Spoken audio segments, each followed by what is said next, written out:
Bien, bonjour à tous et bienvenue dans cette troisième partie en ce qui concerne les dipôles RC. Donc, dans la vidéo précédente, ce qu'on avait fait, c'est qu'on avait établi cette équation qui était l'évolution de la tension aux bornes d'un condensateur en fonction du temps.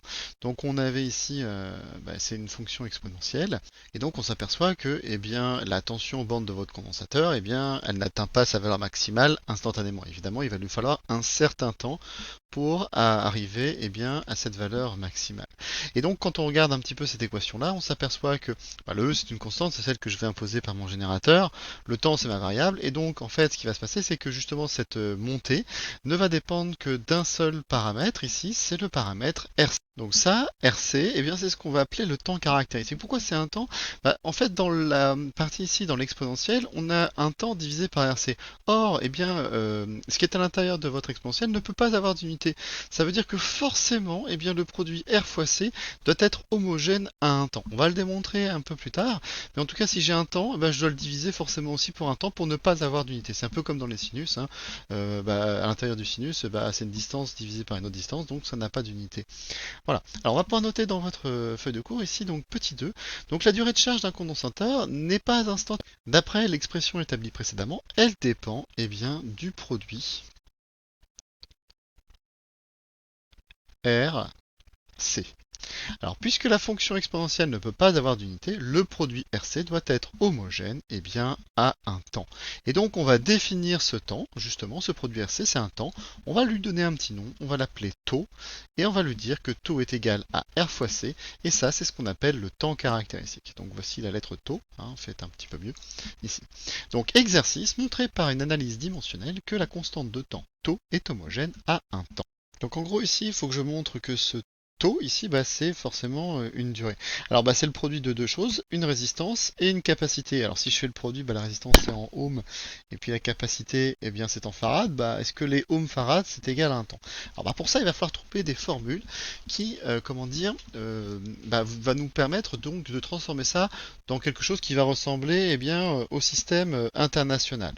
Alors déjà premièrement si je prends la dimension, alors la dimension je l'écris entre crochets de la résistance. Alors c'est égal à quoi? Moi je sais que par exemple U égale R fois I. Donc je prends une formule, ça veut dire que R est égal à U sur I. Donc U sur I, c'est donc la dimension d'une tension, U, que je vais diviser par la dimension d'une intensité. Alors ici, ça va vous donner quoi? Ce sont des volts fois des ampères à la puissance moins 1. Si je fais maintenant ce même raisonnement avec la capacité. Alors la capacité, donc la dimension de la capacité, il va falloir que je trouve une formule qui permet de la relier.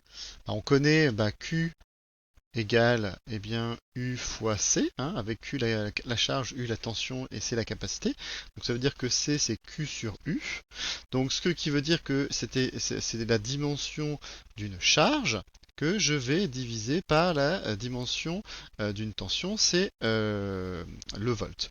Alors, déjà on voit que j'ai quand même le volt qui apparaît ici, à dimension d'une tension. Par contre, le Q, ce sont des coulomb, ça ne fonctionne pas. Donc on va essayer de retrouver encore une autre formule avec la charge. Je sais aussi que moi, Q égale I fois T. Donc I fois T, donc I l'intensité, et T c'est le temps. Donc en gros ici, c'est aussi la dimension d'une intensité, donc I, multiplié par la dimension d'un temps, que je divise par la dimension d'une tension. Et donc en gros ici, ça vous donne des ampères fois des secondes fois des volts à la puissance moins 1. Donc si maintenant je reprends ma formule ici, taux égale RC, donc ce qui veut dire que la dimension de taux, c'est la dimension de R multipliée par la dimension d'une capacité. Et regardez bien, donc du coup ici, je vais avoir des volts fois des ampères à la puissance moins 1, fois des ampères, fois des secondes, fois des volts à la puissance moins 1. On voit bien ici que ça s'annule, ça s'annule, il vous reste bien donc des secondes. Ce qui veut dire que le produit RC est bien homogène à une durée. C'est pour ça qu'on appelle le temps caractéristique. De toute façon, c'était obligatoire avec l'exponentielle, mais là, on le démontre ici par une analyse dimensionnelle. Deuxième question. Montrer que l'on peut considérer qu'un condensateur est chargé à 99% au bout d'une durée t égale 5 taux. Alors maintenant que j'ai la fonction qui permet de calculer, hein, ce qu'on avait déjà montré, c'est que UC était égal à E, facteur de 1 moins exponentielle de t sur RC, donc je vais remplacer ça par taux. Donc je le connais, et donc j'ai plus qu'à remplacer mon t par 5 taux. Donc ce qui veut dire que ça c'est égal à E, facteur de 1 moins exponentielle de moins 5 taux sur taux. Donc les taux vont pouvoir s'annuler, et donc je vais pouvoir calculer assez facilement, eh bien E, 1 moins exponentielle de moins 5. Alors si vous faites votre calcul de 1 moins exponentielle de moins 5, eh bien vous allez trouver 0,99, donc fois E. Donc ici, je suis bien. Si j'ai attendu la durée 5 taux, eh bien je suis bien à 99% de la charge. C'est à peu près ce qu'on va considérer le temps de charge d'un condensateur, ça va être 5 fois justement cette durée caractéristique. Attention, il ne faut pas confondre le taux, hein. Ça, ce n'est pas le temps qu'il faut pour qu'un condensateur se charge, c'est ce qu'on appelle la caractéristique. Ça va nous permettre donc de faire des comparaisons entre les différents condensateurs. Par contre, pour que mon condensateur soit complètement chargé, eh ben, il faut à peu près que j'attende 5 fois cette durée ici.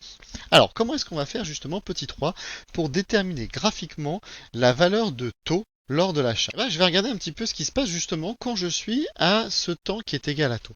Donc si je me place à t égale taux, je vais refaire la même démarche que j'ai fait tout à l'heure. Eh bien, je sais quoi? Que UC est égal à E, facteur de 1 moins, exponentielle de moins taux sur taux, c'est-à-dire, que c'est E, facteur de 1 moins exponentielle de moins 1. Puisque taux sur taux, ça vous donne 1. Et si je fais ce calcul-là, je vais trouver que c'est égal à 0,63 fois E. Et donc maintenant, je sais que à ce temps-là, quand je suis à t, je suis à 0,63 fois la valeur de ma tension finale. Alors je vais reprendre le graphique. Donc votre graphique se trouve ici. Alors peut-être que je peux effacer certaines choses qui n'ont pas lieu d'être. Voilà, ça on s'en moque. Mon régime transitoire permanent, on s'en moque. Donc moi je vais calculer ici. Alors où est-ce que je vais le faire? Je sais pas, moi je vais le faire là. Donc 0,63 fois E. Alors E, je sais ici, je regarde la valeur, c'est pas compliqué, la valeur maximale c'est 5 volts. Donc je vais faire 0,63 fois 5. Si je tape ça à la calculatrice, je trouve 3,15. Donc je vais me placer à 3,15 volts. Donc allez, on va dire c'est là. Donc 3,15 volts. Et donc je sais que quand j'ai cette valeur de tension, eh bien je suis au temps T égale taux. C'est-à-dire que mon temps caractéristique, eh bien il va se retrouver à cette valeur-là. Donc c'est comme ça qu'on peut faire pour déterminer la constante de temps grâce à ce graphique. Donc en gros, je regarde quelle est la valeur maximale, ça me donne la valeur de E. Je calcule ici 0,63 fois E, je trouve une certaine valeur, et je reporte cette valeur sur ma courbe, et je trouve la valeur de la constante de temps. Voilà. Alors il existe d'autres méthodes, mais qu'on ne va pas détailler vraiment ici. Alors je vous ai mis quand même une petite capture d'écran, c'est la même chose que ce que vous avez dans votre manuel. On peut, si on veut, il existe d'autres méthodes, tracer la tangente à l'origine. Donc si je trace la tangente à l'origine, qui se trouve ici, alors ça c'est la courbe qui se trouve ici en orange, et bien elle va couper justement mon asymptote horizontal à la valeur de E, et donc je vais forcément aussi avoir le taux. Alors le problème c'est que tracer une tangente à l'origine c'est pas toujours très facile, il vaut mieux faire le 0,63 fois E et puis trouver directement la valeur de la tension. On peut aussi faire une autre méthode, mais pareil qui est un peu plus compliquée, on peut procéder par ce qu'on appelle la linéarisation. Donc en gros ici je reprends mon expression, et puis je vais faire tout fois log de ça et le fois log de ça. Donc ça vous donne que ln de UC égale ln de moins 1 sur RC fois t. Et donc dans ce cas-là, en fait si je trace ln de UC en fonction du temps, j'ai une fonction linéaire. Et donc cette fonction linéaire, elle a un coefficient directeur. Ce coefficient directeur, ce sera moins 1 sur taux. Donc si je trace cette courbe, cette droite-là, je peux assez facilement calculer un coefficient directeur et la relier donc à ma constante de temps. Dernière chose, en fait, si je prends, comment dire, différentes valeurs de RC, hein, eh bien, je vais obtenir différents types de courbes. Alors, en fait, ce qui se passe, c'est que bah, si j'ai un RC faible, eh ben, mon condensateur va se charger rapidement. Si j'ai un RC beaucoup plus grand, eh bien, mon temps caractéristique va être plus grand. Il va mettre plus de temps avant de se charger. Ce qui paraît un petit peu logique. Si vous avez une résistance importante, le courant va s'établir un peu moins vite. Et si vous avez une très grande capacité, bah, il vous fera plus de temps pour charger votre condensateur. Donc on vous dit donc plus le produit RC est grand et plus le temps de charge d'un condensateur est long. Voilà. J'en ai terminé sur cette partie. Il nous restera la dernière sur la décharge du condensateur. C'est la même chose qu'avant mais en plus facile. Je vous dis à bientôt et au revoir.